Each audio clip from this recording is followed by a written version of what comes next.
Forgiven by Bethany Strang. Crucify him, crucify him.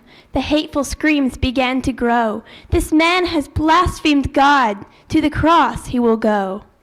As the ranting, raving crowd began to pull apart, I saw a terrible scene that gripped my very heart. There a man stood quietly with head bowed to the ground. I saw him whipped and beaten, but heard him make no sound. Then came soldiers, and with a royal robe they clothed him.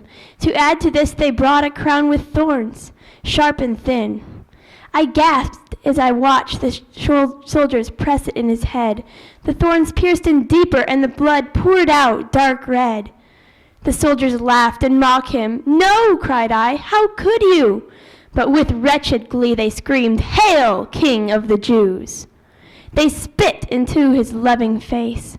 They ripped his beard completely out. But the crowd scoffed and said, "So this is what Jesus is all about." The Roman soldiers blindfolded him and began to smack his face, calling out so loudly, "Who was it that hit you in the face?" But Jesus made no outcry. Instead, he was silent. I took this all in with wonder, still not knowing quite what it meant. "Stand up, you wicked prisoner," the soldier began to rave. "To the cross you are going as the worst of these three knaves." Jesus stood in agony, but stumbled to the ground. The soldier then just beat him, with jeering crowd around. "You, Jew, get up. You're the Messiah, aren't you? Don't stumble on the ground. You have a cross to go to." But now my heart was breaking, and the tears began to flow. How long I had been standing there, I simply did not know. "How can you be so wickedly cruel to one poor man as that?" I cried out to the Roman soldiers, weeping as I sat. One turned around, muscular and tall. He looked at me and said, "He's a criminal, that's all. A criminal condemned to die, and now his death is drawing nigh." The soldier turned and walked away, kicking Jesus where he lay. "Move! Stand up now, on your feet!" Jesus stood, but my gaze did he meet. I froze, everything around disappearing away. That solid gaze just seemed to say, "I'm doing this because I love you, to save you from your sins, so that in the Lamb's book of your life, your name will be written in." But not just for you, it's for the soldiers and the crowd too. The soldiers and crowd, I thought, they hate him, do they not? Of course they hate him, I angrily spat out, looking at the twisted faces and sneering eyes all about. But then I saw the soldiers, and with them a cross of wood. Dragging it over to Jesus, they did with it what they would. The cross that placed upon his back, even though the strength he lacked. Stop! The burden is too much for him. But no, what did it matter to them? For the moment the cross was in place. To Golgotha did they set their face. But while they were walking, Jesus began to slow, until in agony he stopped. Not one more step could he go. "He cannot go on," a man with sympathy said. "He's too weak, too wounded. Why, he's almost half dead." "Ha!" scoffed a soldier, "then you'll take his cross of doom.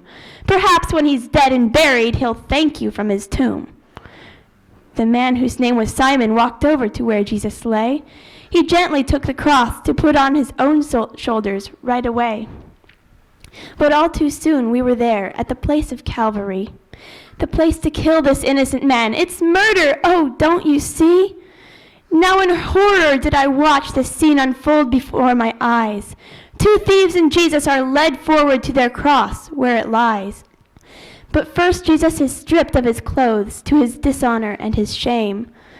Then the Roman soldiers turned to the guilty thieves and did just the same. So in humiliation on their crosses were they laid. But to Jesus, the innocent, was there given no aid.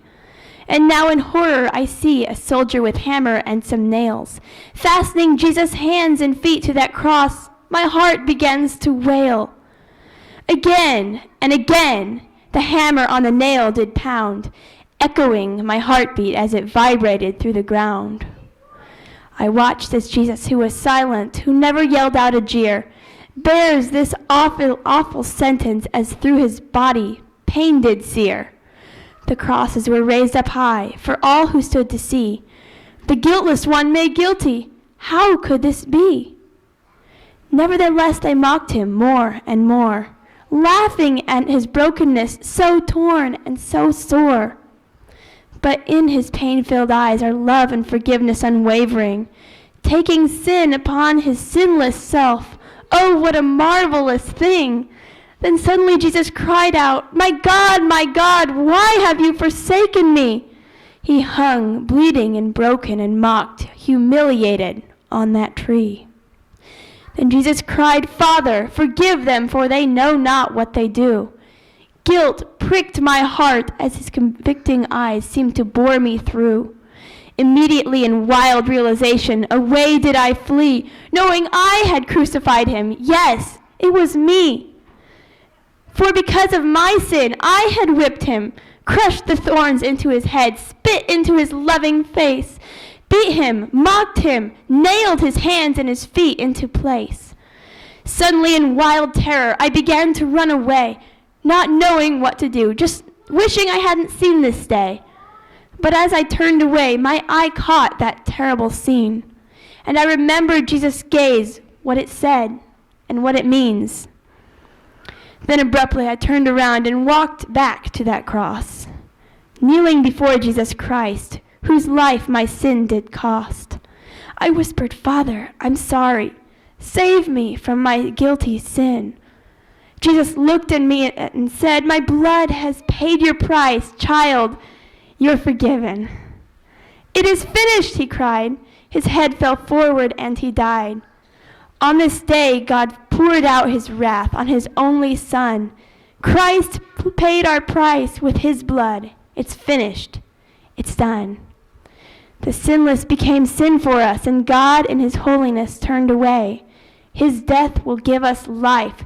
Through him we can be saved. Death will not have dominion over me. I'm set free from my sin. I am washed clean in his blood. I am forgiven. I slowly rose in thankfulness for the price that he had paid. I couldn't fathom his love. I'm so baffled, so amazed. But now I look to you, my friend. Are your sins washed away? If not, confess them to Jesus, for he alone is the way.